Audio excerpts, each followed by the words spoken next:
La carta de Pablo a los Efesios. La historia de cómo Pablo llegó a la ciudad de Éfeso es realmente interesante. Puedes leerla en Hechos capítulo 19. Éfeso era una ciudad enorme, el epicentro de la adoración a la mayoría de los dioses griegos y romanos. En esta ciudad, Pablo tuvo una labor misionera realmente efectiva y muchas personas se convirtieron en seguidores de Jesús. Años más tarde, después de haber sido aprisionado por los romanos, Pablo escribió esta carta. El flujo de pensamiento en la carta se divide en dos mitades muy claras. En la primera mitad, Pablo explora la historia del Evangelio, cómo toda esta historia llega a su clímax en Jesús y en la creación de su comunidad multiétnica de seguidores. La segunda mitad de esta carta se enlaza con la primera con la palabra pues, y aquí Pablo explora cómo la narrativa del Evangelio debe afectar cada parte de nuestras vidas a nivel personal, en nuestros vecindarios, comunidades y familias. Así que profundicemos para ver cómo Pablo desarrolla todos estos temas. El capítulo 1 se inicia como un hermoso poema al estilo judío, donde Pablo alaba a Dios Padre por las cosas asombrosas que ha hecho en Cristo Jesús. Desde la eternidad pasada, el Padre determinó elegir y bendecir a el pueblo del pacto. Recuerda aquí la familia de Abraham y a Génesis 12, versículos 1 al 3. Y a través de Jesús, ahora cualquier persona puede ser adoptada en esta familia. La muerte de Jesús cubre aún nuestros peores pecados, nuestros peores fracasos, y encontramos en Jesús la gracia de Dios. De hecho, dice Pablo, la gracia ha abierto un camino completamente nuevo para nosotros entender cada parte de nuestras vidas. Él dice en el capítulo 1, verso 10, que el propósito de Dios era reunir bajo el dominio de Cristo, título que significa Mesías, todas las cosas, tanto en el cielo como en la tierra. El plan de Dios siempre fue tener una numerosa familia de seres humanos restaurados, unificados en Jesús el Mesías. Este propósito divino se hizo claro, dice Pablo, cuando nosotros fuimos hechos parte de esa familia.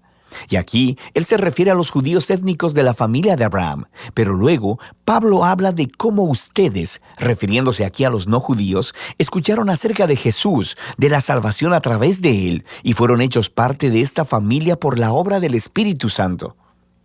De manera que aquí, él se refiere a los eventos que se cuentan en las historias del libro de los Hechos, acerca de cómo el Espíritu de Dios unió a los judíos y a los no judíos en una sola familia bajo Jesús, tal como Dios le prometió a Abraham hacía mucho tiempo.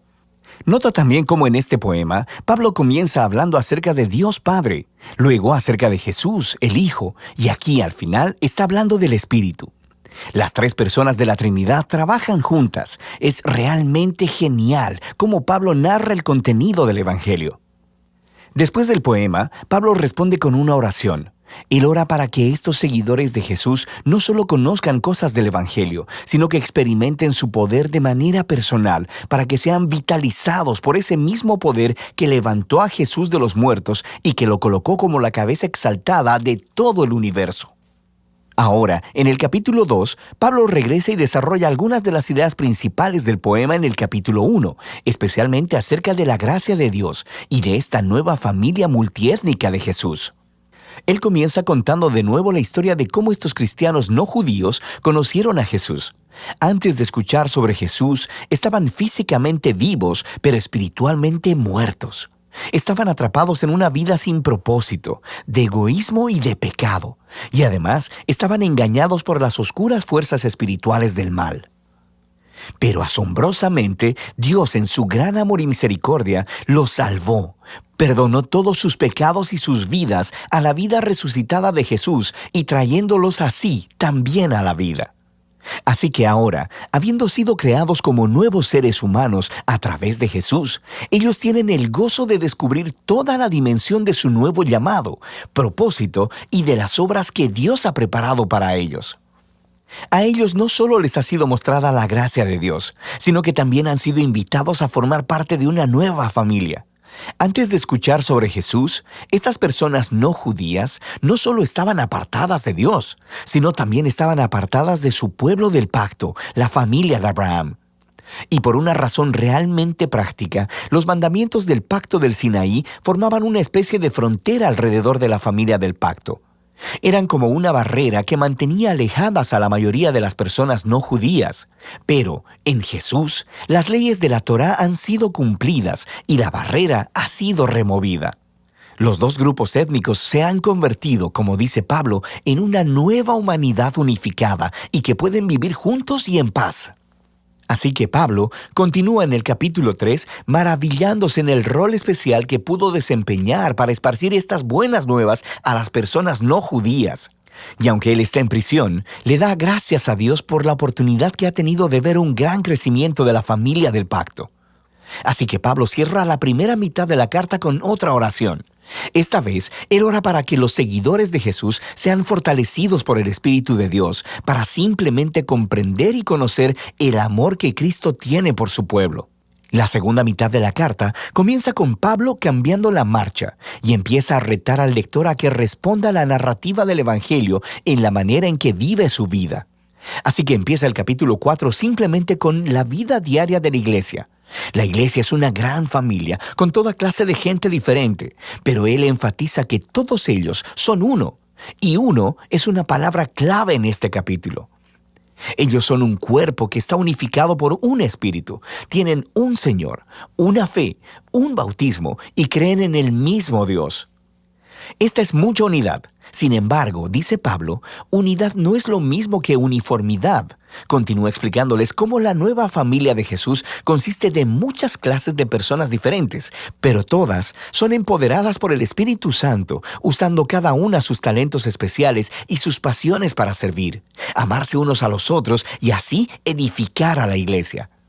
Y aquí, él usa dos metáforas realmente geniales. Una es la de edificar la iglesia como a un nuevo templo, y la segunda, que todos los miembros se están convirtiendo en una nueva humanidad con Jesús como su cabeza.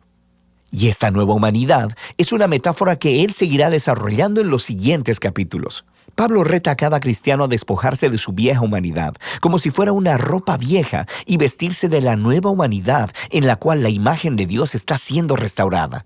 Y luego, él continúa con una larga sección donde compara la nueva y la vieja humanidad. Así que, en lugar de mentir, los nuevos humanos dicen la verdad. En lugar de guardar el enojo, resuelven pacíficamente sus conflictos. En lugar de robar, los nuevos humanos son generosos. En lugar de chismear, animan a otros con sus palabras. En lugar de vengarse, los nuevos humanos perdonan. En lugar de satisfacer todo impulso sexual, los nuevos humanos cultivan el dominio propio de sus deseos corporales. En lugar de emborracharse, los nuevos humanos están bajo la influencia del Espíritu de Dios, y Pablo describe de 4 maneras diferentes cómo luce esta influencia. Las primeras 2 tienen que ver con el canto, cantar juntos y también cantar a solas. Y es muy interesante que lo primero que Pablo piensa acerca de cómo trabaja el Espíritu en las vidas del pueblo de Jesús es el canto y la música. La tercera señal de la influencia del Espíritu es estar agradecido en todo. Y la cuarta es que el Espíritu obligará a los seguidores de Jesús a ponerse por debajo de los demás y a considerar a los demás como más importantes que ellos mismos. Y Pablo desarrolla este cuarto punto, mostrando cómo funciona en el matrimonio cristiano. Tienes a una esposa que sigue a Jesús. Ella es llamada a respetar a su esposo y a permitir que él se haga responsable de ella. Y el esposo es llamado a amar a su esposa y a usar su responsabilidad para someter su agenda egoísta y priorizar el bienestar de su esposa por encima del suyo. Y Pablo dice que esta clase de matrimonio está representando la narrativa del Evangelio. Las acciones del esposo imitan a Jesús, su amor y autosacrificio. Las acciones de la esposa imitan a la iglesia, quien permite que Jesús la ame y la renueve. Luego, Pablo aplica la misma idea entre los hijos y los padres, y también entre los esclavos y amos. Pablo cierra la carta recordándoles a estos cristianos sobre lo real que es la maldad espiritual. Estos son seres y fuerzas que tratarán de socavar la unidad del pueblo de Jesús y dañar su nueva humanidad. Así que Pablo los reta a permanecer firmes y a vestirse de una armadura metafórica, la cual él describe en detalle. Y Pablo extrae todas estas piezas de armadura del libro de Isaías y de cómo Isaías describió al rey mesiánico. Así que ahora, como seguidores del Mesías, debemos hacer nuestros los atributos del Mesías, ya que formamos el cuerpo de Jesús. De manera práctica, creo que Pablo quiere que los cristianos empiecen a formar nuevos hábitos, utilizando la oración, las escrituras y nuestras relaciones de los unos con los otros para proactivamente ayudarnos a crecer y a madurar como seguidores de Jesús. Y esa es la carta a los Efesios, una muy poderosa. Es aquí donde Pablo resume toda la narrativa del Evangelio y muestra cómo esta narrativa debería moldear cada parte de la historia de nuestra vida.